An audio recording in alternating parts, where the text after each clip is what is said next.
현장에 임하였습니다. 그때로부터 지금까지 성령 시대를 살고 있는 저희들은 해마다 성령 강림 주일을 경험하면서 성령의 역사, 성령의 능력을 재확인하는 시간을 갖습니다. 그리고 우리가 더 좋은 믿음이 되고자, 더 좋은 신앙의 성품이 되고자 성령 충만을 소원하는 기도를 함께 드리고 있습니다. 그런 면에서 성령 강림 주일은 의미가 있다고 볼 수 있고요. 왜 오늘이 성령 강림 주일로 특별히 교회가 기억하고 지키느냐, 그렇게 의미를 같이 연관시키면 좋을 것 같습니다. 또 한 가지는 하나님의 권고대로입니다. 이 시대가 영적으로 지금 혼돈스럽습니다. 성령님만 존재하신 것이 아니라 마귀가 미혹하는 영을 이 땅 모든 사람들에게 지금 유혹의 모습으로 계속 제공하고 있습니다. 성령님의 마음, 성령님이 주는 정보 반면에 마귀도 계속 사람들 미혹하는 거짓 정보를 흘려내고 있습니다. 오늘 1절 말씀에도 형제들아 신령한 것에 대하여 나는 너희가 알지 못하기를 원하지 아니하노니. 아멘. 신령한 것은 다른 말로 성령입니다. 영적인 정보입니다. 성령을 알기를 원한다 뜻입니다. 이렇게 말씀할 정도로 이 배경되어진 고린도 교회 교인들의 신앙적 성향은 지극히 이방인적 삶이었습니다. 고린도라는 도시가 아프로디테 여신을 섬기는 우상숭배 지역이고 성적으로 문란한 지역이었습니다. 거기에 수많은 창기들이 성전에 살면서 사람들을 미혹합니다. 성적으로, 물질적으로 가정이 해체되어지고 각 개인들이 영적으로도 혼돈스러운 땅이 바로 고린도 지역이었고요. 누가 자기의 출신지를 물을 때 당신은 어디가 고향입니까? 라고 한다면 예, 저는 고린도 사람입니다 라고 할 때 듣는 사람들은 가로 열고 이렇게 판단합니다. 아, 이 사람 음란한 사람이구나, 이 사람 오래 상대할 가치가 없구나 라고 여겨지는 그런 지역이 고린도였습니다. 하나님은 사도 바울을 그곳에 보내서 1년 6개월 동안 복음을 증거케 하셨고 그들이 이제 함께 예배하는 공동체, 곧 고린도 교회가 되었습니다. 그런데 예전에 그들의 모습, 이방신을 찾아가 섬겼던 그들의 모습, 우상 앞에 섬겼던 그들의 모습들이 여전히 교회 안에 그대로 답습되어 들어와 있습니다. 얼마나 많은 문제가 있을까요? 서로 얼마나 많은 무지함과 갈등이 있을까요? 예, 그런 것들이 고린도전서 1장부터 앞장인 11장까지 다 매 장마다 그렇게 기록되어 있습니다. 그래서 오늘 하나님은 사도 바울을 통하여 이 말씀을 기록하시면서 그 모든 걸 다 해결할 수 있는 방법, 신령한 성령을 알기를 원하셨습니다. 성령이 하신다, 성령이 하시면 된다, 심어주셨습니다. 2절 말씀에도 너희도 알거니와 너희가 이방인으로 있을 때에 말 못하는 우상에게로 끄는 그대로 끌려갔느니라. 아프로디테 여신은 사람들이 만든 우상입니다. 거기 가서 많은 신전 창기들이 막 서로 몸으로 성적으로 사람들 유혹합니다. 춤춰야 되고요, 알몸 보여야 되고, 심지어 자기 보면 상치기를 내고 막 피를 흘립니다. 그렇게 해서 거짓 신을 끌어들이는 거죠. 물론 다 쇼입니다. 안 됩니다. 죽은 것들이 어떻게 역사가 있습니까? 그렇게 사람들이 미혹당하고 있었던 땅에서 너희들이 부름받아 교회를 이루고 성도가 되었지만 아직도 너희 안에는 그런 마음, 그런 태도가 남아있다는 뜻입니다. 생각해 보세요. 우리 대한민국에 기독교회가 들어왔습니다.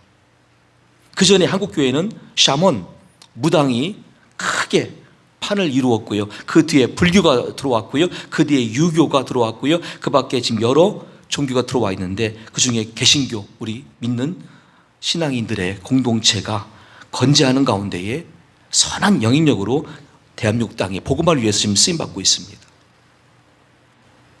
그렇지만 우리 교회 안에도 또 모든 교회들 안에도 예전에 그 무당의 영향, 불교의 영향, 유교권의 영향, 다른 종교들의 영향을 받은 분들이 왜 없을까요? 들어와서 그 가치관으로 생각을 하는 거예요. 그런 모습으로 섬기는 거예요. 예를 들면 천주교에서 오신 분은 저를 보고 인사할 때 어떻게 합니까? 이렇게 마치 묵주를 끼고 인사하는 것처럼 불교권에 오신 분들도 저에게 그렇게 인사하더라고요. 목사님 안녕하세요라고. 다 인정해야 돼요. 그러나 신령한 성령님과 함께하는 정보는 바르게 가르칠 필요가 있어요. 너무 혼돈스러운 시대를 살고 있기 때문에. 그럼 무엇으로 성령님이냐 아니냐를 기준할 수 있을까요? 그 근거는 3절에 있습니다. 그러므로 내가 너에게 알리노니 하나님의 영으로 말하는 자는 누구든지 예수를 저주할 자라 하지 아니하고 또 성령으로 아니하고는 누구든지 예수를 주시라 할 수 없느니라. 아멘. 영은 연기가 아니에요. 어떤 분들은 영과 연기를 혼돈스럽게 생각하시는데 연기는요 가둘 수가 있습니다. 영은 그게 아니잖아요. 어디든 다 가실 수가 있어요. 어디든 다. 우리 사람 마음에도.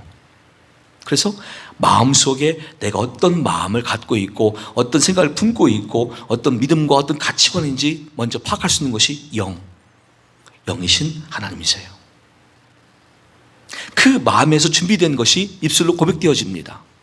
그 내용이 예수님은 나의 주인이십니다. 예수님은 나의 인생의 마스터입니다. 라고 할 때 그 마음을 보시고 입술의 고백을 들으시는 하나님께서 판단하십니다. 아, 이 사람은 성령이 임한 믿는 자구나 라고요. 성령이 임했으면 그렇게 마음으로부터 준비된 고백이 입술로 고백되어지는데 예수님은 나의 주인이십니다. 예수님은 나의 주님이십니다. 이게 가능해요. 그러나 여전히 마귀가 지배하는 사람들은 그런 마음이 아니잖아요. 마음부터 아니기 때문에 입술로 고백할 수가 없는 거예요. 한 번도 예수님을 향해서 예수님 나의 주인이십니다. 예수님 나의 주님이십니다. 말을 할 수가 없는 거죠. 마귀가 지배하니까 그 마음을. 그런 차이예요. 이것으로 기준 삼는 거예요. 그럼 당장 여러분 가운데도 걱정이 생길 겁니다. 내가 이 시간 예배로 부름받고 참여하고 있지만 내가 내 마음으로 준비된 고백 입술로 할 수 있을 때 예수님을 나의 주인이라고 고백할 수 있을까? 실제 내가 나를 돌아보면 그게 아닌데 내 인생의 주인은 여전히 난데 내가 내 계획을 세운 것이고 내가 실행하는 것이고 내가 보기에 좋은 거 듣기에 좋은 정보 다 이루며 사는 것인데 내가 한 번이라도 예수님을 내 인생의 주인으로 대접했는가? 내가 한 번이라도 내가 예수님을 나의 주님이라 부르면서 그분의 가르침과 지시하심에 순종했는가?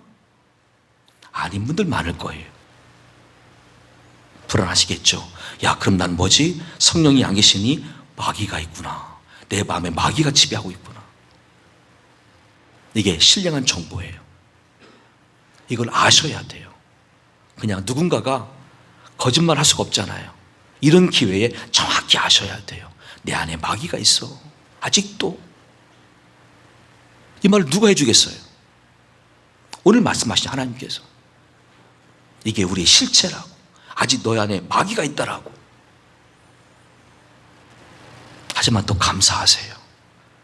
그 다음 과정에서는 우리에게 소망의 말씀으로 인도하세요. 아, 그런 난데 그런 날 이 시간 부르셔서 이제 말씀 듣는 가운데에 내 마음에 마귀가 아니라 오히려 성령을 보내주시려고 하는 하나님의 의도가 이제 말씀으로 소개가 돼요. 4절 이하의 말씀 보시면 우리 각자에게 이제 하나님은 성령을 주신다고 말씀하십니다. 근데 목적이 있다고 말씀하셨어요. 왜 우리에게 성령을 보내주신다 말씀하시는지 들어보시면 은사는 여러 가지나 성령은 같고 직분은 여러 가지나 주는 같으며 또 사역은 여러 가지나 모든 것을 모든 사람 가운데서 이루시는 하나님은 같으니 각 사람에게 성령을 나타내심은 유익하게 하려 하심이라. 아멘. 성령은 우리를 유익하게 하십니다. 그러면 어떤 유익함일까요? 8절 말씀 이하에 어떤 사람에게는 성령으로 말미암아 지혜의 말씀을, 어떤 사람에게는 같은 성령을 따라 지식의 말씀을, 다른 사람에게는 같은 성령으로 믿음을, 어떤 사람에게는 한 성령으로 병 고치는 은사를, 어떤 사람에게는 능력 행함을, 어떤 사람에게는 예언함을, 어떤 사람에게는 영들 분별함을, 다른 사람에게는 각종 방언 말함을, 어떤 사람에게는 방언들 통역함을 주시나니 이 모든 일은 같은 한 성령이 행하사 그의 뜻대로 각 사람에게 나누어 주시는 것이니라. 아멘. 자, 우리 각자에게 성령이 임하셨어요. 그렇다면 에베소 1장 13절 말씀대로 이제 우리 모두는 구원을 확신할 수 있는 인침받은 하나님의 자녀가 된 것은 분명합니다. 두 번째는 영들 분별함을 통해서 이 시대를 영적으로 통찰할 수가 있습니다. 다시 말하면 귀신의 가르침과 귀신의 미혹에 대해서 내가 이용당하지 않고 거절할 수 있는 결단과 담대함도 딱 가능합니다. 세 번째로 예수님을 나의 주님이라 부를 수 있을 만큼 이제부터 나는 성령의 사람으로 인정받습니다. 네 번째로 은사와 직분을 통해서 교회 앞에 쓰임받게 하셨으니, 교회의 머리신 예수님 앞에서 내가 칭찬되는 종이 되었으니 얼마나 큰 기회입니까? 이 네 가지 큰 정리가 우리 각자가 얻는 성령 안에서 주신 유익함입니다. 이제 교회적으로는요, 어떤 유익함이 있을까요?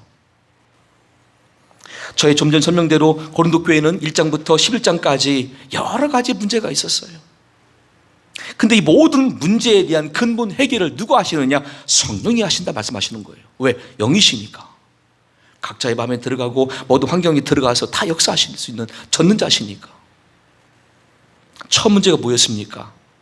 1장 10절 이하에 4개의 나눠진 분열의 모습이었습니다. 나는 바울이 좋아, 나는 아볼로가 좋아, 나는 게바 베드로가 좋아, 난 여전히 그리스도. 교회 안에 4개 바로 분열되어 있었어요. 이게 왜 문제입니까? 교회는 원래 하나여야 돼요. 하나의 마음, 하나의 뜻, 하나의 고백이 가능한 신앙 공동체예요. 오직 예수예요. 그런데 4개가 된 거예요. 나는 바울 말만 들을래, 나는 아볼로 말만 들을래, 나는 베드로 말만 들을래, 나는 예수님 말만 들을래. 이게 뭡니까? 교회입니까? 아니죠. 이거를 어떻게 해결할 수가 있을까요? 이런 문제. 두 번째는 사도 바울은 십자가의 도를 전했습니다. 십자가의 도만 자랑한다 말했습니다. 그런데 그 당시 고린도가 헬라, 곧 헬라 철학 영향 때문에 어떻게 십자가가 사람들이 저주받아 죽는 사형 틀인데 그게 무슨 겸손과 섬김의 자리냐, 이해를 못했어요. 그래서 바울을 통해서 복음을 다시 접해 든 거죠. 우리 인간들은 근본 아담과 하와 이후로 원죄를 갖고 태어난 사람들인데, 이 원죄는 다윗이 고백한 대로 내 어머니의 모태에서 내가 죄악 중에 잉태되었습니다. 원죄란 말이죠. 거기에 우리 태어나서 짓는 자범죄가 있어요. 거기에 내가 지금까지 예수님을 주로 고백하지 못하는 불신 상태의 죄가 있어요. 3가지 죄를 말하는 거예요. 원죄와 자범죄, 불신의 죄. 이거를 해결할 수 있는 방법은 의인 되신 예수님이 십자가 형틀에서 죽어야만 가능하기 때문에 하나님 아버지가 허락하신 자리가 십자가였다. 이 도가, 이 복음이 얼마나 우리 인간들을, 전체 인류를 구원 인도하시는 희소식이고, 이걸로 말미암아 우리 모두는 하나님 앞에서 화목제를 이루신 주를 통해서 열린 문을 통하여 한나라로 갈 수 있는 통로가 열렸으니 복음 중에 복음이 십자가의 도가 아니냐. 세 번째, 그들은 성령님의 계시에 대해서 무관심도 하였고 영적으로 무지했어요. 가족 간, 혹시 재혼 가정이 있다고 한다면 재혼 가정 안에서 이루어지는 성적인 문제, 그때도 있었어요. 성도 사이에 개인적인 재판 어떤 문제가 생겼습니다. 이거를 교회 안에서 해결하면 좋을 텐데 바깥의 재판소에 가서 판사에게 말합니다. 교회 내부적인 일들이 공개됩니다. 덕이 안 되죠. 거기 이어지는 도덕적인 태만이 생겼습니다. 우상숭배, 간음, 남색, 탐색, 도적, 술취함 등등. 그리고 결혼 생활을 너무 쉽게 생각하는 거예요. 진지하게 고민하고 기도하지 않고 그냥 너무 쉽게 이혼하는 거예요. 우상에게 바친 재물 때문에 이걸 먹으냐 되냐 막아야 되느냐. 마지막 11장 2절 이하는 성만찬입니다.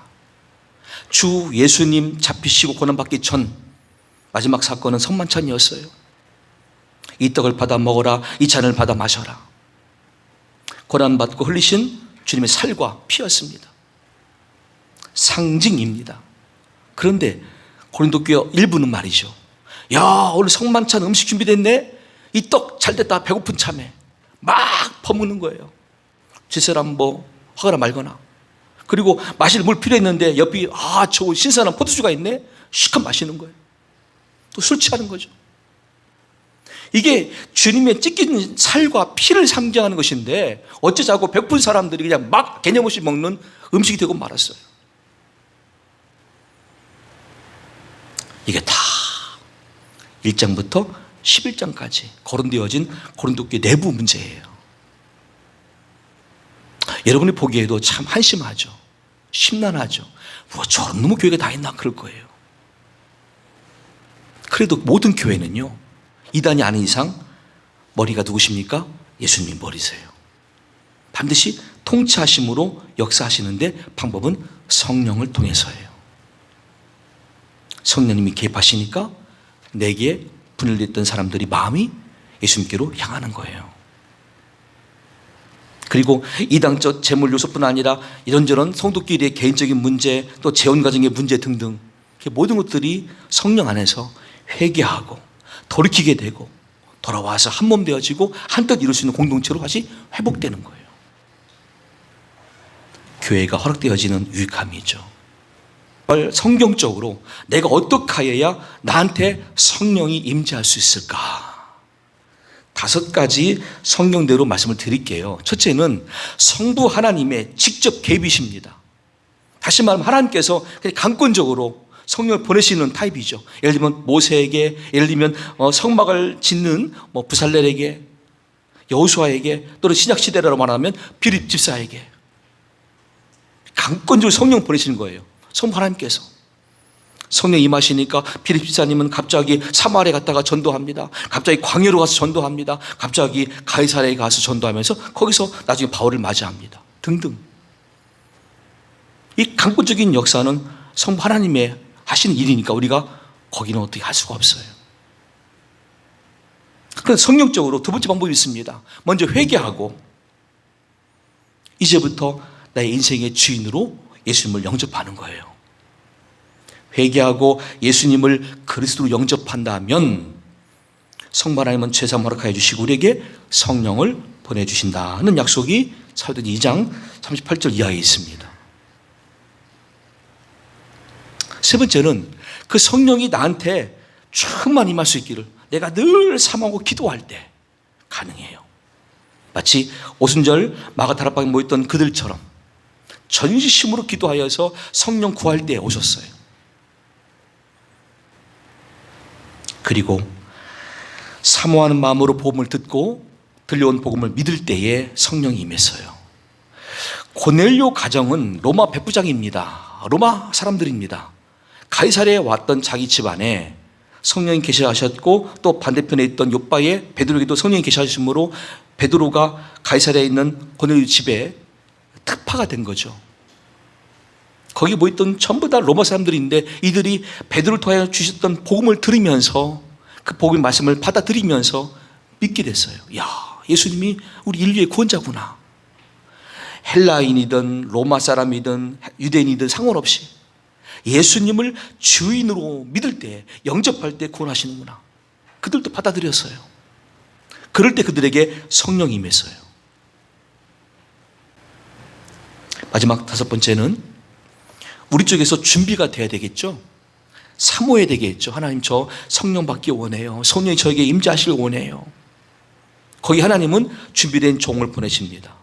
그럴 때 준비된 종을 통하여 안수받을 때 성령이 임했어요.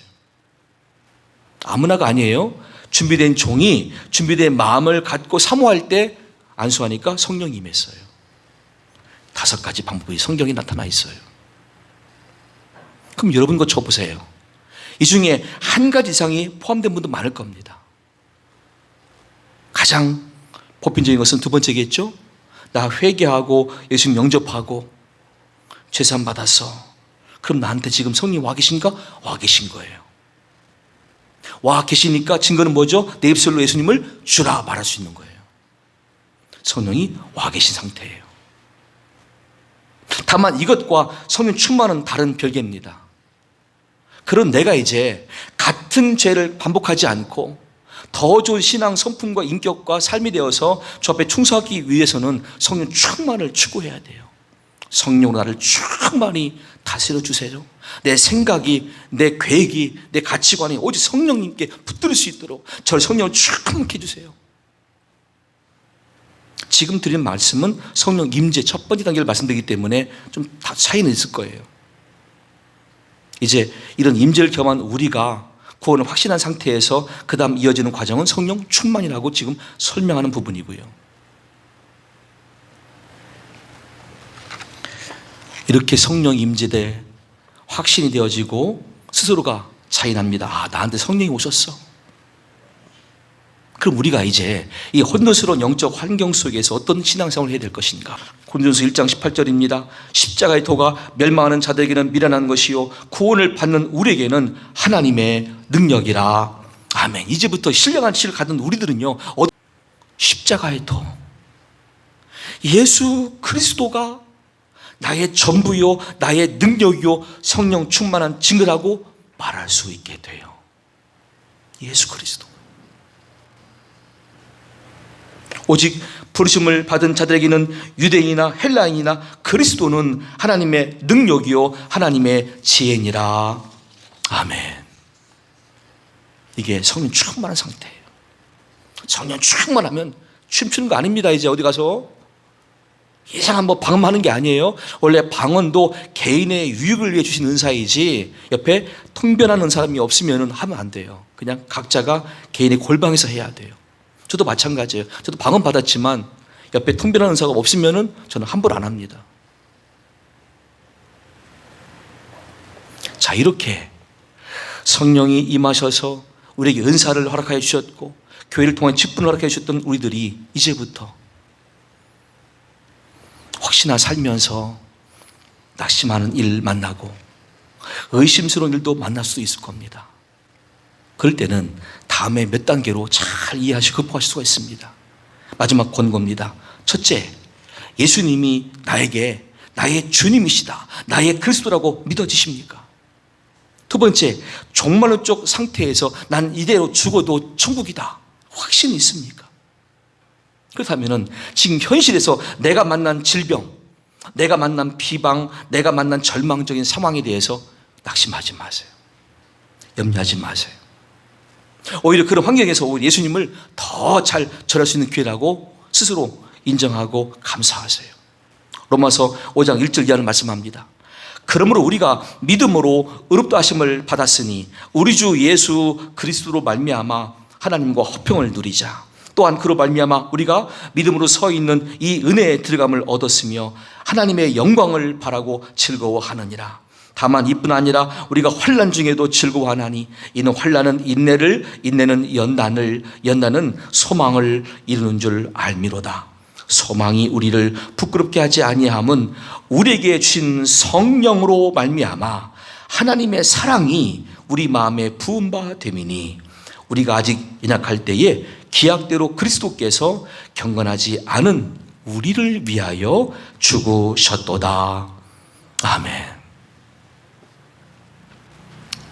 다시 예수님께로 오게 돼 있어요. 성령님 그렇게 우리 인도하세요. 흩어진 마음들, 절망했던 마음들이 또 회복되어진 다음에는 예수님을 향할 수 있도록 예수님께, 예수님께, 예수님께. 오늘 들은 말씀들은 신령한 정보입니다. 아마 세상에서는 듣지 못할 얘기였을 겁니다. 또 누군가가 당신 안에 마귀가 있습니다 이런 말 감히 못하잖아요.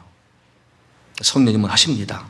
실제 그러니까 내 마음에 아직도 마귀가 있어, 나 오늘 알았어. 그런 분들은 빨리 회개하시고 예수님 영접하세요. 주 예수님, 제가 몰랐어요. 내 인생은 내가 주인 줄 알았어요. 내 계획이 맞고요, 내 주관이 맞고요, 나 하고 싶은 거 다 하는 것이 내 인생이 아는데 그게 아니라 나를 창조하신 하나님의 뜻과 나를 향하신 섭리 가운데 나를 향하신 사명을 받들고 그것을 이루는 삶이 나이가 갈 길인데 몰랐어요. 이걸 알려주시니 감사해요. 이제 내가 예수님을 내 인생의 주인으로 영접합니다. 예수님을 내 인생의 그리스도로 영접합니다. 나를 다스려 주세요.